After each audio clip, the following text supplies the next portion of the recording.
Hello everyone and welcome to Phoenix Rising Coaching with Bianca Liana. I'm Bianca Liana and this is the place for you to transform, heal, and grow.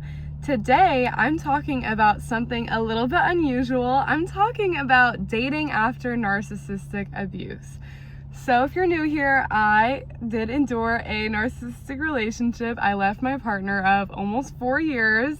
He was a diagnosed narcissist, and in that journey, I learned a lot about myself, a lot about healing, transforming, and growing, and my mission is to help you overcome similar situations or just be the best, brightest, and most amazing version of yourself. Just for some additional context, I left my partner in July of 2024. We were together for almost 4 years, engaged, called off a wedding. This person was my first partner in life ever.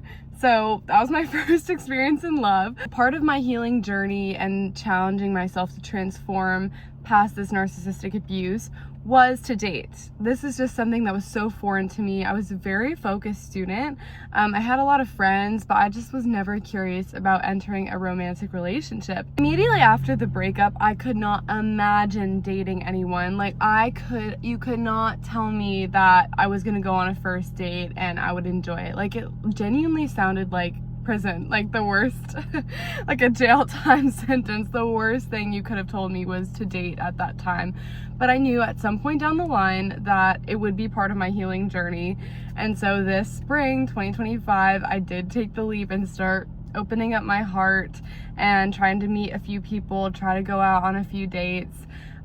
It was really, really tough. And I think not enough people talk about the pain and the confusion and the loneliness that you can feel as a person who's healing from narcissistic abuse that goes on dates, that starts to open up their heart to dating. It is very difficult. It's very challenging. Despite all the abuse that he inflicted on me, I was very emotionally attached to him. And part of the healing and the process of leaving him was so difficult because I always wanted to stick by him through thick and thin. I was very loyal. He could have done anything to me, practically anything, and I would have found an excuse for him. Oh, it was his childhood. Oh, it was this hard circumstance he's living through. Oh, it's this challenge he's facing. I was ready to lay my life down for this man, which is so crazy because that same treatment wasn't coming to me. So in the dating process, I started to seek individuals that reflected some of the same characteristics I bring to relationships, which is selflessness, which is deep care, which is loyalty. Clearly, my ex-partner did not have these traits. So it was a challenge to trust in the universe that there are people with these traits. And I'm happy to report, even though the dating process was very difficult to begin with, it felt still like a betrayal to him, even though when I started dating him, I was 7-8 months out of the breakup. I still felt like twinges of sadness and pain for him, especially because some of his last words to me were the typical narcissistic manipulation of, "You're gonna be the last thought on my mind before I die. You know, I'm gonna think about you every day. I'll never love another woman again. La la la la la." These lies that they tell you. He left a huge mark on my psyche. And trying to work past that, the first few dates I went on was extremely hard. It felt like I was cheating on him. It felt like I was being disloyal, like I was abandoning him. A lot of us victims of narcissistic abuse tend to be hyper empathetic. We tend to really put ourselves in other people's shoes and we try to save other people. And something that I wanted to do so bad in that relationship, I kept saying, I want to save him from himself. I knew deep down that there was buried goodness in him, that there was in all people, I believe that maybe that's naive, but there is a goodness, there is an innate godly spirit or soul in everyone, and that just needs to be tapped into. And I wrongly thought that I could unlock that in him, that I could unleash that goodness. But when you are a victim of narcissistic abuse, you have to realize that you cannot save them. They can hardly save themselves. It's hard enough to try to make a change of your own, for your own lifestyle, your own desires, your own values. It's hard enough to change yourself. You cannot change another person. So once I let go of that and I started going on these first dates, I found it very alien and very foreign to sit across the table from someone that wasn't my ex-partner. And I would be lying if I didn't say that those first few dates, I dreaded them up until, I did not enjoy them during, and after I felt this remorse, guilt, or shame over it. This whole concept of casual dating, online dating, meeting people in the wild, like, it was so strange and foreign to me.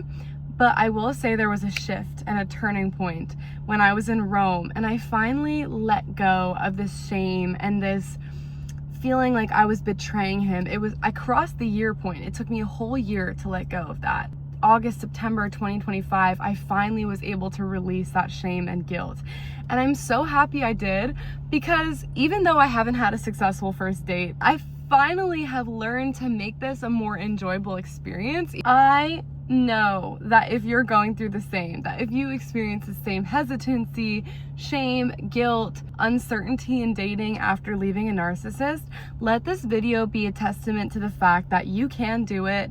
It is worth it. Look, I'm still single. I'm loving the single life, but I'm still glad that I'm pushing myself out of my comfort zone, and I am seeing that there are good guys out there, that they might not be aligned with me, I might not want to see them again, but there are men that are more respectful, that are not gonna love bomb you, that are gonna go at your pace, that aren't gonna get angry or lash out at you or manipulate you. It just gives me a sense of peace and a sense of calm that there's abundance out there. I really approach relationships out of a scarcity mindset, out of a lack, out of, he's my one and only. He's the only person that can make me happy. Meanwhile, I wasn't even happy. I was at my lowest point with him.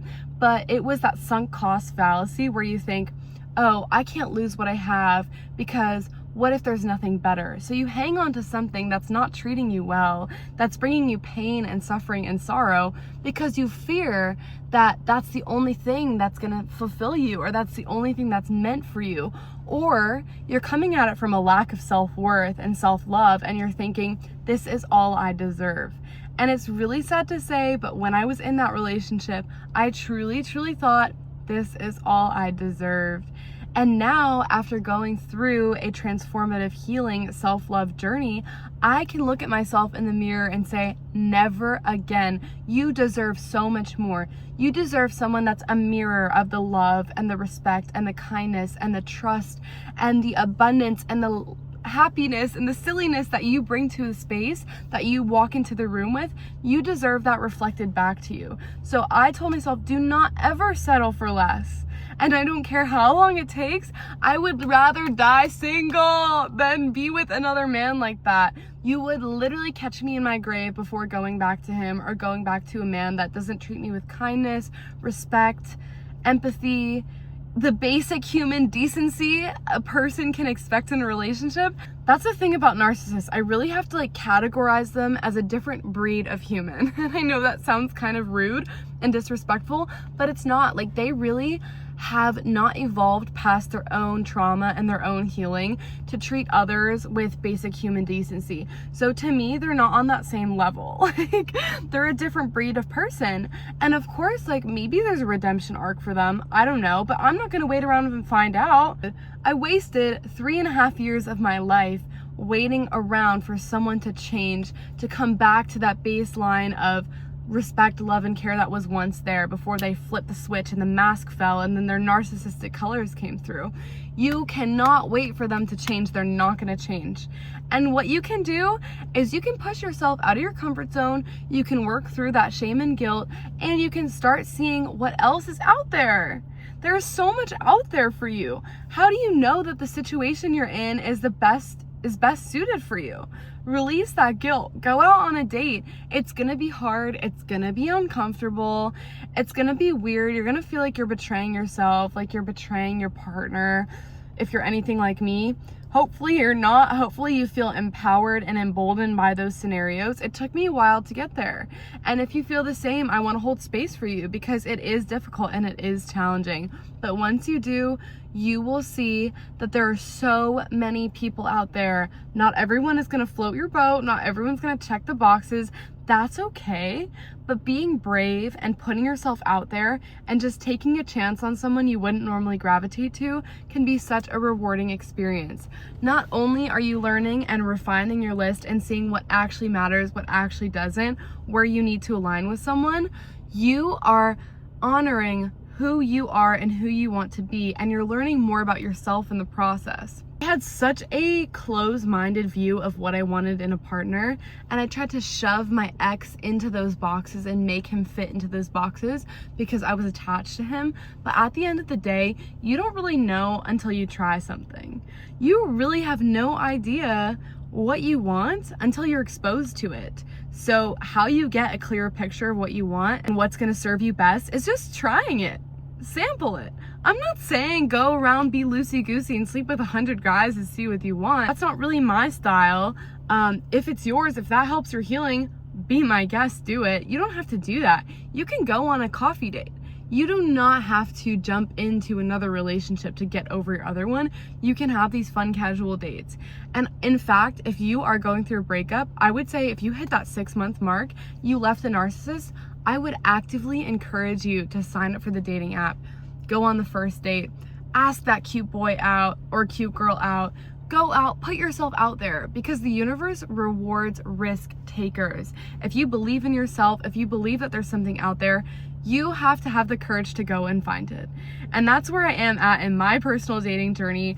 Do I really want to be out here going online dating and meeting first dates? And I'm naturally a very shy person. Like, I like being in my shell. I like being in my comfort zone. I don't like being pushed out of it. But you know what's happened since I took the leap of faith? I feel more confident. I feel assured that there is a good guy out there waiting for me, that not all men are narcissistic, pathological, abusive liars, and that there is options, there is fun, there is play to be had. Once you take that leap of faith, it's not going to be easy. I think I cried after my first few dates just because it feels so foreign, it feels so alien. But once you do it, exposure therapy, you're gonna get used to it, and I promise you, you might find some joy in it. I honestly attribute a lot of my confidence that I have now that I didn't have during my relationship or post-breakup. One, because my partner never complimented me or was putting me down always.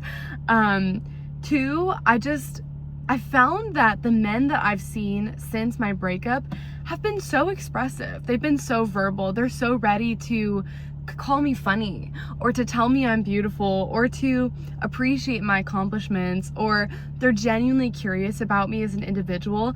None of these things are experiences I had in my committed partnership with a narcissist. And the more people I talk to and the more people I see post-breakup, the more I'm actually like, oh, hell yeah, you are that girl. Oh, you did do those things. Being on these casual first dates where you go to coffee, you go for a walk, like, difficult at first, so empowering now. Tell me your hesitations, tell me your fears. I'm gonna be here for you every single step of the way. I know you can do it. If I can do it, you can do it. Take that leap of faith. You will not regret it. The universe, God, whatever you believe in, good vibes, spirit guides, whatever it is, they're there to support you. It's meant to be is going to be, and just take the time to explore, have an adventure. You guys, I literally went on an online first date, a Hinge date in Rome. I had the best night of my life. This guy, he was a singer. We had so many common interests. We spent hours just singing to each other. I rode on his Vespa all around Rome. It was one of the best experiences of my life. Did I go too far with this person? Did I sleep with this person? Did I see this person casually? No, that's not really my style, but I still had a splendid time, and I will cherish that memory for the rest of my life. And you know what would have happened if I didn't have that? I would be stuck with this narcissistic man that was obsessed with putting me down and degrading me and hiding me away from the world and stealing my joy and light. I would still be with that man, but instead, I left that man, and now I'm traveling the world, having these fun first date experiences, living life to the fullest, challenging my status quo. What you are dealing with now does not have to be. If you're still in that relationship, take this video as a sign. Maybe you need to start seeing other people. If that's all you know, or if that's what you're so used to for 5, 10, 15, 20 years, you're gonna be so sheltered because narcissists are an energy suck. They drain all of that out of you. But you don't have to be that way. You could be like me, you could be free, you could go on these dates, you can have fun, you can read the book, you can have the energy to invest in your projects, to meet your friends, to laugh again. Guys, I did not laugh in this relationship. The amount of random silly jokes I've had with these first dates that are like so ridiculous, but I was able to laugh and let go and find the beauty in life again. It's not all attributed to dating, but dating did play a role in this transformation. And so with that, please drop a comment. Let me know if you are dating post-breakup, post-narcissistic relationship release. If you have a funny first date story, I'm going to post a dating diaries series on my vlog channel. I'll link that in the comments below. You can check that out for some more casual, get to know me lifestyle content. But this channel is your safe space for everything healing and transformation and support post-breakup, post-life event, post-narcissist. I'm here for you. I love you. Thank you so much for watching. Stay tuned for the next video. Subscribe, like, comment, do all the things, and I'll see you in the next one. Okay, love you. Bye.